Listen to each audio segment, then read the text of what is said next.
Happy Wednesday bayang karista, karera na naman. Araw ng Miyerkules, August 13, 2025.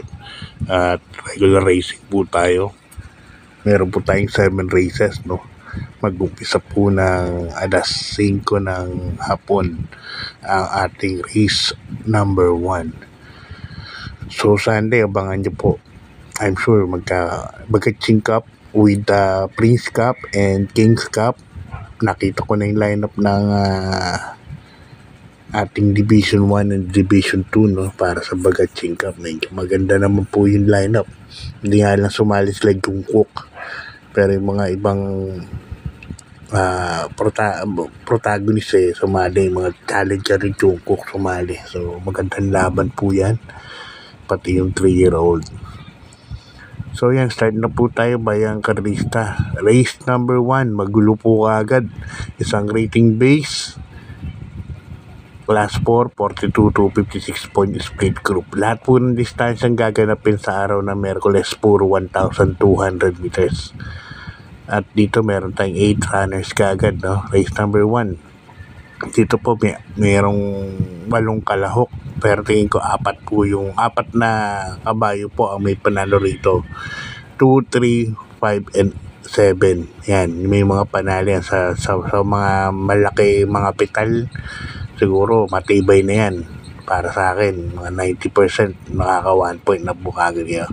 Pero po, syempre, for tips purposes, 2 lang po kukunin ko rito.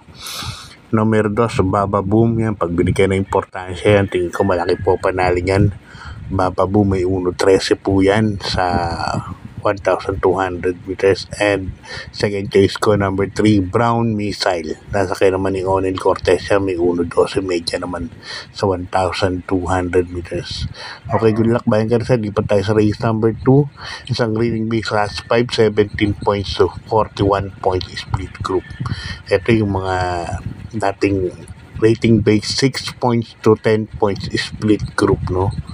Minus 26 points po tayo dito para hindi kayo malito kung nasanay kayo sa dating sistema na rating base. Dito may 8 runners tayo. Inuha ko puro di bandera, no? First case ko, numero 4, Galloping Ghost. Sasakay ni Pati Dilemma. Segundo po yan kay Petron. Ganda yung tinakbo. Although, segundo lang kay Petron yan. Pero, alam si Petron, napakagaling na kabayo. Nakaraan nga, nanado sa grupo 15. So, hindi ko, malaki po panalo yan. Puting kabayo, Galloping Ghost. Second choice ko, isang di bandera din. Ito naman, napaparimate ng konti, pero mabilis na kabayo. Numero 3, Kipitaki. Yan. Lipat tayo sa race number 3, bayang karista. Isang rating base, class 5, 17 to 41 points. Umpisa ng pick 5 at ito parang ratings 11 to 15 ratings to. Mag minus 26 na lang kayo, kaya malaman nyo kung sino po yung pababa. Minus 1 point katulad ni Golden Area 37 na, isang puntos na lang na hindi titimbang yan. 36 na yan, bababa na sa bagong, hindi naman grouping kasi nga pinagsama-sama na nga nila. Ito, saluhin ko na po ito. Numero 6, Bad Boy MJ. Sasakay ni Pati Dilemma. Ganda yung numero, nakaraan.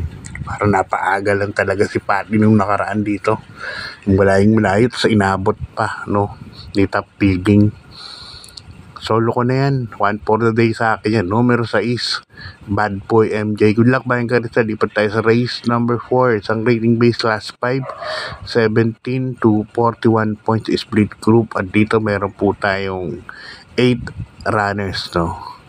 First case ko, bagong baba. Ito 36 points, bagong baba yan. Parang rating base number 10 yan. EA Abrian sasakay. Galing sa 37 points po yan.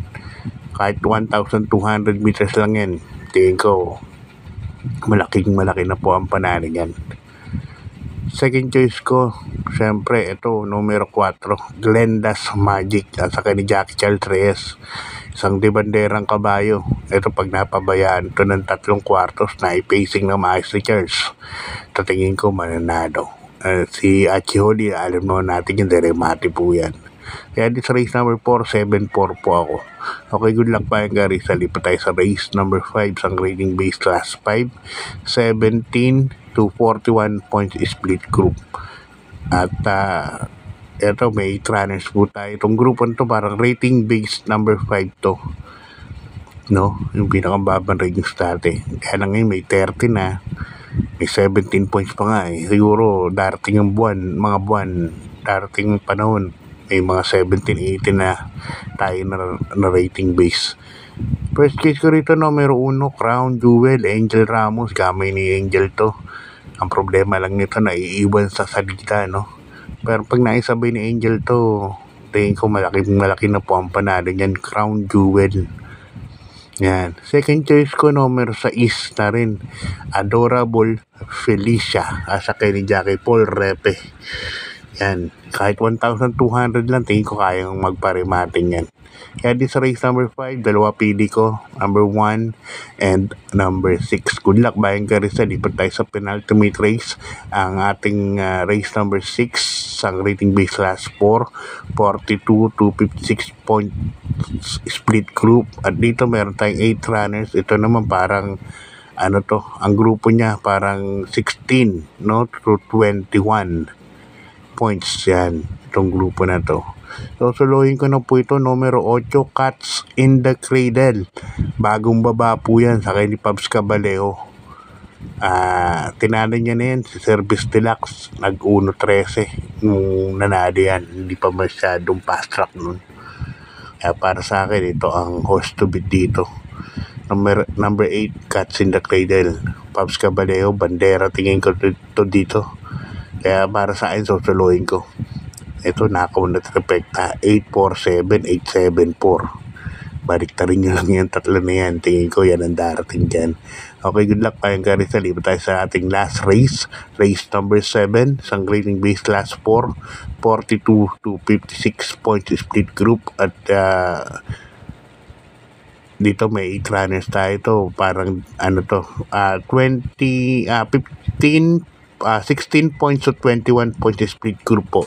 Itong ating last race, First case ko rito, Doña Pachi. Ganda na tinapakala Warchip nito. Warchip over Assuming, Hold is a Roll. Kwarto po yan, Doña Pachi. Kukuha pa nga ng segundo yan eh. Kaya over Assuming, no? Inabot lang siya ni Cold's Roll. Kaya para sa akin, malaki po pa yan. Lalo na pag maiuuna ni kay Manapira yan, Doña Pachi. Yan ang first case ko. Second case ko, numero 6 na rin, imported Golden Opportunity. Yan, magaling kay Jericho to. At aking third case, Wing Heart, kay ni Joel Sego. Last race po yan eh. Okay, ganito lang Bayang Garissa. God bless po, good luck at maraming pong salamat.